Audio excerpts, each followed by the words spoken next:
Bon Voyage, the USS Indianapolis disaster in American cinema and national memory.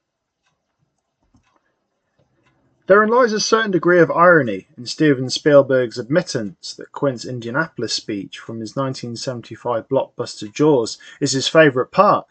given its comparatively brief cameo as a virtual radio play in the most visual of movies, with film critic Nigel Andrews echoing the director's adulation by proclaiming that Jaws without the Indianapolis speech would be like Hamlet without To Be or Not to Be. As the Shark Hunter tells it, amid the ongoing Second World War, after transporting components of the atomic bomb to the US airbase at Tinian Island, the USS Indianapolis was torpedoed by a Japanese submarine whilst en route to the island of Leyte, leaving Quint and his fellow surviving crew members to fend for themselves in shark-infested waters. In retrospect, Spielberg's reverence of the speech is none too surprising, given his own personal infatuation with the Second World War era, which is plentifully evidenced throughout his career body of work. In 1941, Indiana Jones and the Raiders of the Lost Ark, Schindler's List, and Saving Private Ryan, to cite but a few examples. As the director fondly recalls, "I love that period. My father filled my head with war stories. He was a radio man on a B-25 fighting the Japanese in Burma. I have identified with that period of innocence and tremendous jeopardy all my life. It was the end of an era, the end of innocence, and I've been clinging to it for most of my adult life." Much less conspicuously, but standing first in line, is Jaws, with the addition of the Indianapolis speech, which wasn't actually included within Benchley's original 1974 novel, adding a new historical context to the film, and which is recited by Quint, as you see here on the screen. Now, whilst critical acclaim for the speech has tended to predominantly centre around either the late Robert Shaw's performance or its broader plot function in terms of how it furnishes audiences with a deeper contextual understanding of Quint's character, analysis of the highly pivotal role it has played in the immortalisation of the Indianapolis disaster within American pop culture and collective memory has, in contrast, merely skimmed the surface. Consequently, this has hindered a deeper understanding and critical exploration of the multiple facets attached to this naval tragedy, with the most notable being the complicated place it occupies in relation to America's atomic bombing of Hiroshima. As I shall argue in this paper, Jaws thus provides fertile ground for further reflections on the implications and significances associated with dredging the Indianapolis story from history to Hollywood, not merely in terms of how this constitutes a symbolic rite of passage, which introduces what was then a virtually unknown naval disaster into mainstream America's collective memory, but how this directly challenges the nation's orthodox Hiroshima narrative amid a tumultuous spell of post-Watergate and Vietnam-induced political disillusionment, during which American history, institutions, identity, and political class were subject to extensive debate, challenges, and revision. Suffice to say, such extensive social, political, and ideological transformations were to have a profound influence upon the 1970s American film industry. None was this more apparent than in the disaster film genre, which underwent a cyclical evolution amidst what became a revolutionary era of high-cost, high-tech, and high-speed filmmaking, the historian Thomas Schatz terms the New Hollywood.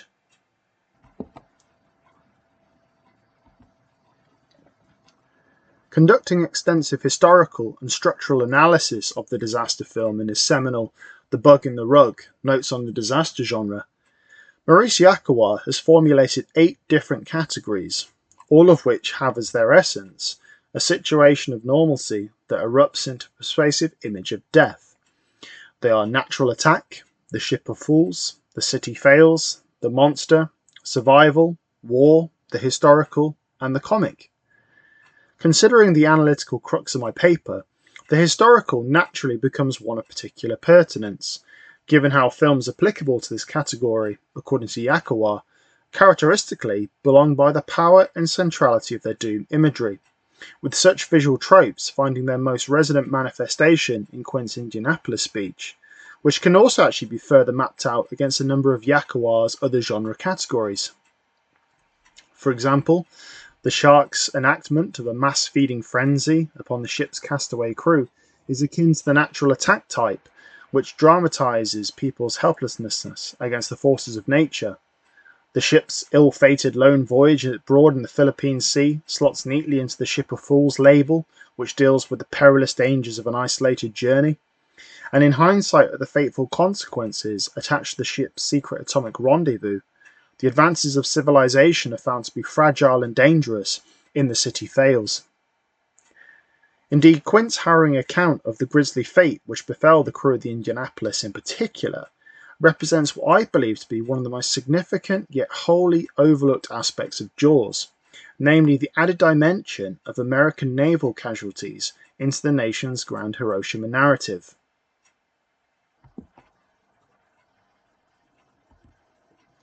Now, historically, the decision by Harry Truman's administration to drop the atomic bomb upon the Japanese city of Hiroshima has been morally construed around the official narrative, established by then Secretary of War Henry L. Stimson,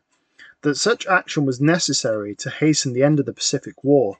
and save American lives that would otherwise have been lost in a full-scale military invasion of Japan. As Stimson reasoned, we estimated that if we should have been forced to carry this plan out to its conclusion, the major fighting would not end until the latter part of 1946 at the earliest. I was informed that such operations might be expected to cost over 1 million casualties to American forces alone. Yet by foregrounding the physical and psychological suffering endured by the crew of the Indianapolis at the expense of delivering the atomic bomb, Jaws directly challenges this humanitarian rationale,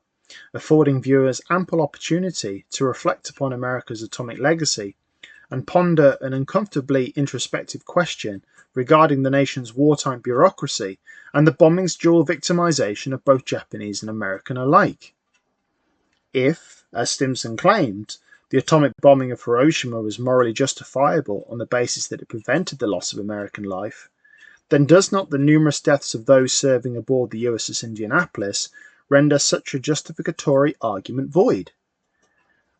It is here that Quint's encounter with Herbie Robinson's mangled corpse is imbued with an even greater allegorical significance, fundamentally serving as a microcosmic exposé of what Antonia Quirk calls the obverse of the sunny side. So on the surface, the baseball player's tranquil state represents an American nation sleeping peacefully and contently in the knowledge of their leader's successful deployment of the atomic bomb against their Japanese wartime foe, a metaphorical home run.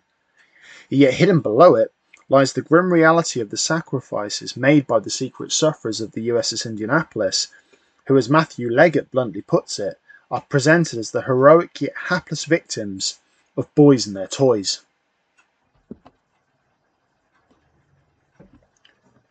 Resultantly, by questioning the immoral sacrifice of American naval servicemen abroad, Jaws mirrors what had become a growing confidence crisis within 1970s America, one exacerbated by President Nixon's resignation in the aftermath of the Watergate scandal in 1974, and the military's undignified retreat from Vietnam after the fall of Saigon in 1975. Twin debacles that, as Bruce Schulman explains, nurtured a deeper, more thorough suspicion of the instruments of public life and a more profound disillusionment with the corruption and inefficiency of public institutions. Needless to say, this atmosphere of distrust, unease and vulnerability, when paired with the onset of Hiroshima's 30th anniversary, precipitated a strong sense of national guilt for the bombing and a heightened societal paranoia that an enfeebled America was now susceptible to nuclear retribution from Cold War adversaries such as the Soviet Union. As William Shannon bemoaned in the New York Times, our dread is that Hiroshima's fate may become our own. Consequently, by grounding the sinking of the Indianapolis within this anxious period of collapsing national confidence and prestige, Jaws, as Robert Torrey argues, invites rather insistently an interpretation of distinctive anxieties associated with the end of the Vietnam era, opening up further avenues of interpretation as to how Quint's Indianapolis speech may thus be perceived as the great locus of this collective angst.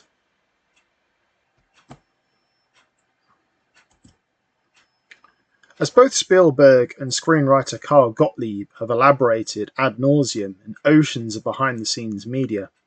John Milius's draft of Howard Sackler's draft eventually found itself in the capable hands of Robert Shaw, who had developed a reputation pre-Jaws as an astute playwright via his critical consideration of how social factors affected remembrance of the Holocaust in The Man in the Glass Booth, which, as critic Michael Billington notes, sought to ask whether the Germans should ever be absolved for the killing of the Jews. The result is a speech that, despite all the empathy generated for the shipwrecked crew of the Indianapolis, punishes them in poetic justice for their role in the atomic bombing of Hiroshima. Perhaps, as Shaw suggests, something for which Americans might never be absolved. By imbuing the predatory demeanour of the sharks with a certain retributive agency, Jaws, as Philip Simpson and Andrew Leib argue, anthropomorphizes the shark as a malevolent, intelligent, and purposeful repeat murderer, with the moral and human agency and intentionality such a depiction implies, transforming them from a mere mindless eating machine, as Matt Hoopla stereotypically espouses in an earlier scene,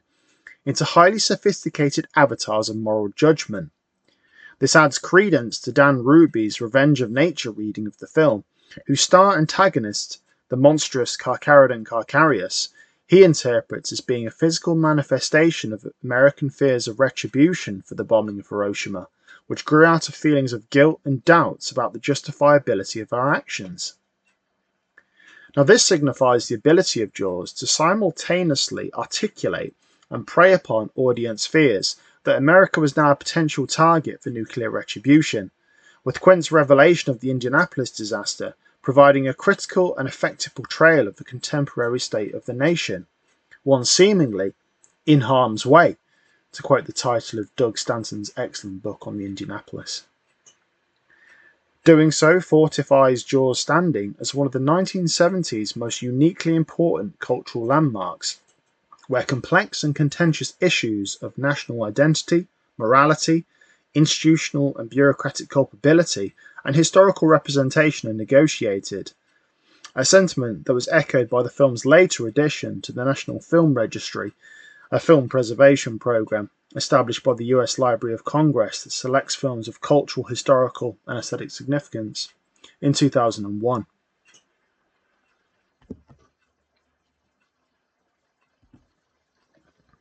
"50 years on, Jaws still exists as the most influential film ever made about the USS Indianapolis disaster in Hollywood cinema history, with Quint's Indianapolis speech transforming the simple act of watching the film into a symbolic rite of passage which introduces and preserves this naval disaster story within mainstream America's collective national memory, cultivating an enduring interest, appreciation, and respect for the ship and its crew in the process. This is vividly illustrated by the endearing story of 11-year-old Hunter Scott, who, after watching Jaws with his father, spearheaded a successful national campaign to oversee the passage of a joint congressional resolution signed by President Bill Clinton in October 2000 to exonerate the ship's captain, Charles B. McVeigh III, who, as Scott learned, tragically committed suicide in 1968 after having controversially been held accountable for its sinking by a post-war Navy court-martial. Incidentally, McVeigh's contentious court-martialing is explored further in the only other two films currently made about the Indianapolis, namely Robert Isco's 1991 film Mission of the Shark, The Saga of the USS Indianapolis, and Mario Van Peebles' 2016 production USS Indianapolis Men of Courage, whose poignant climaxes, which show survivors and their families honouring McVeigh and the deceased during memorial gatherings, signify not only a melancholic restoration of reverence for the late captain amid damning criticism of the Navy's patriarchs, but a symbolic passing of the torch from one generation to the next, thereby acknowledging the loss of the Indianapolis as a personal, professional, and familial catastrophe. This reaffirms the role of generational identity in the ship's symbolic memory culture that Jaws initiated in 1975, and which 50 years later has now come full circle in the form of the West End hit play The Shark is Broken, co-written by Robert Shaw's own son Ian, who not only reprises his father's role as Quint in the production, but duly pays homage to his performance's legacy by delivering a full rendition of the Indianapolis speech at the end, dramatically marking a continental shift in consciousness, an Anglicization of the Indianapolis disaster, so to speak. Indeed, this shouldn't be necessarily regarded as an entirely unnatural phenomenon, given the fact that Robert Shaw was, after all, much to the incredulity of so many Jaws maniacs, an Englishman. Indeed, this was their finest hour motto of the English wartime Prime Minister Winston Churchill seems an apt tribute, given the proud and tragic history of the ship and its crew, whose legacy still lives on to this day at sea in the naval service of the newly commissioned USS Indianapolis, LCS 17. Furthermore, amid the backdrop of a 70s decade whose legacy, according to Stephanie Slocum Schaefer, revolved around Americans coming to terms with the limits of American power in the world, Jaws provides a suitably nuanced juxtaposition of the technological superiority and inherent vulnerabilities of the US military in the Indo-Pacific region during the Second World War. Such underlying tones of disaster, secrecy, systemic shortcomings, and sacrifice which reign over the loss of the Indianapolis thereby renders this historical naval disaster in contemporary terms, reflecting the distinctive characteristic function of the 70s disaster film to, as Pete Lev explains, displace contemporary problems into simple physical confrontations, for example, man versus shark, by reframing American atomic diplomacy in Hiroshima during the Good War as a day of judgment at the jaws of nature, the great equalizer. Resultantly, Jaws formulates a pertinent critique of the Truman administration's atomic narrative amid a fraught period of national dissonance in which American identity, institutions, governing class and foreign policy were being critically evaluated and revised in the shadows of the clandestine and illicit entanglements of Watergate and the contrastingly less revered Bad War in Vietnam. Doing so ruefully acknowledges, by default, the wider national, ethical, and militaristic tragedy of Hiroshima, which Jaws, Mission of the Shark, and Men of Courage, contrary to Stimson's official justification, expose as having victimized not only the Japanese, but Americans themselves. A bitter historical truth satirized by the closing line of the Indianapolis speech, which Quint delivers with a wry grin and an ironic mocking toast to his deceased shipmates. Anyway, we delivered the bomb.